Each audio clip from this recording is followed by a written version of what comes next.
Good morning mga ka-IT. Kung nakikita nyo yung apat na antina na yan sa ating likuran, so alam nyo na kung nasaan tayo. So andito tayo ulit sa may Pandan Antique. Of course kasama yung ating team. Ayan. So this time mga ka-IT, i-deploy na natin yung ating Starlink. Yan. Okay, so dito natin i-deploy no, sa may area ng Pandan Antique kasi dito yung customer natin. So titingnan natin kung nasa ilan ba yung DPS ang ating makukuha dito. So for now, i-assemble muna namin no, yung ating Starlink. Yan. Okay, then mamaya susubukan natin. So as of now mga ka-IT, kung tingnan nyo yung ating paligid, yan. So mapuno no, tsaka mabundok rito. Sa previous video natin dyan makikita nyo yung area dito. At saka ngayon ay maulan. So yan, makapal yung ulap. Tumuulan dito, actually 2 days na tayo dito, pero ngayon lang medyo gumanda ng bahagya yung panahon. So susubukan natin yung ating Starlink kung makakuha ba tayo ng magandang speed dito since na maulap at maulan. Right, so yan, assemble muna namin. For the meantime ay dito muna namin no, i-test sa bubong. So yan yung ating Starlink router. Yan, ready na. So first mga ka-IT, i-install muna natin no, yung ating app. So install ko muna and then mag-screen recording tayo siguro na para sa ating pag-set up.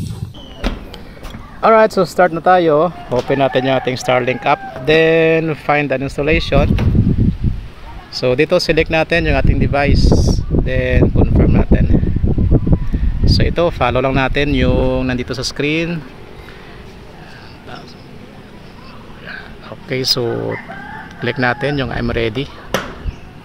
Ayan, so i-point natin yung ating camera no, sa sky.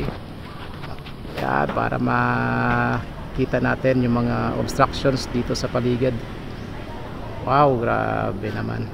So yun nga mga ka-IT, since na maulap ngayon at maulan, so hindi natin sure kung maganda yung ating masasagap dito.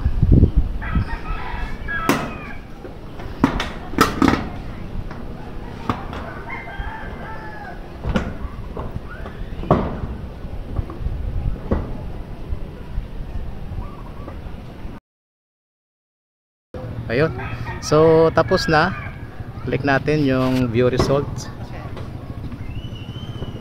Okay, so antayin na natin to. So estimated obstruction, so makikita natin dito kung okay nga ba yung ating location or hindi. So yun nga, since na maulap dito ngayon at maulan,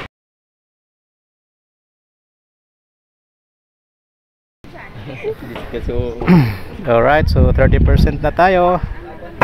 Tingnan natin kung gaano nga baka pangit yung ating location dito.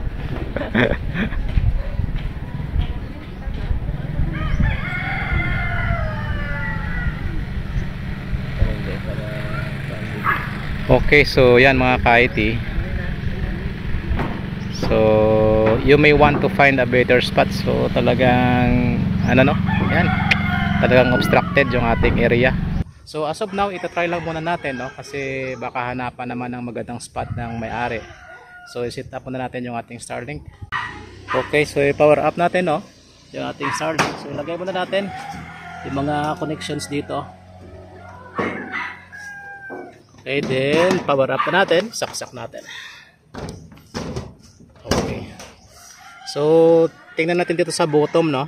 So iilaw yan ito mamaya pag okay na, pag ready na yung ating Starlink. Ayan, so meron na. So hindi makita masyado since na maliwanag. Ayun. Ayan, so meron na siya ilaw. Okay, so balik tayo sa ating app. Okay, so dito tayo ulit na sa ating app. So set up tayo ng ating Starlink. Alright, so next. So open natin yung ating Wi-Fi settings. So doon tayo sa ating Wi-Fi settings, connect. So ito yon yung ating Starlink. Grabe, daming piso Wi-Fi dito. So connect tayo sa ating Starlink.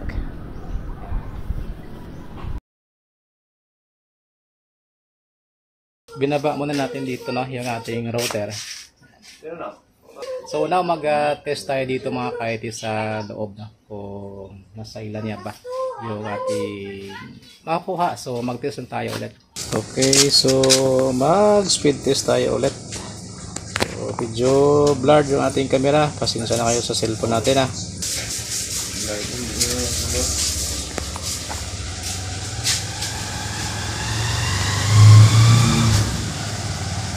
Ayun, so medyo nag-blurred yung ating cellphone. Alright, so 104 Mbps ang ating speed test. So subukan natin, no, yung advanced speed test. Ayan, so run natin itong advanced speed test. Start. So yung advanced speed test nito mga ka-IT, so yan, from internet to router natin na ito, yung Starlink router. Then ito naman yung device, yung cellphone natin na connected sa router mismo. So yan yung speed, internet to Starlink router.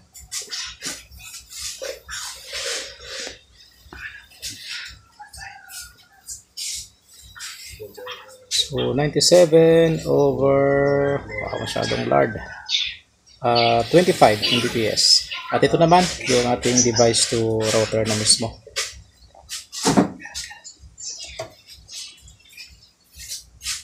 Okay, so nasa 300 plus ang ating download.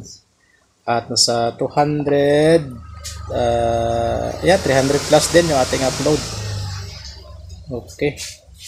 So, not bad na yung ating nakuha dito sa area ng Pandan, Antique. Alright, so 331 over 326. Alright, so tapos na tayo sa ating installation ng Starlink ngayong araw dito sa Pandan, Antique, no? Specifically area ng Zaldivar and Nauring. So, between ito ng Zaldivar at Nauring yung ating location. Alright, so not bad na mga ka-IT.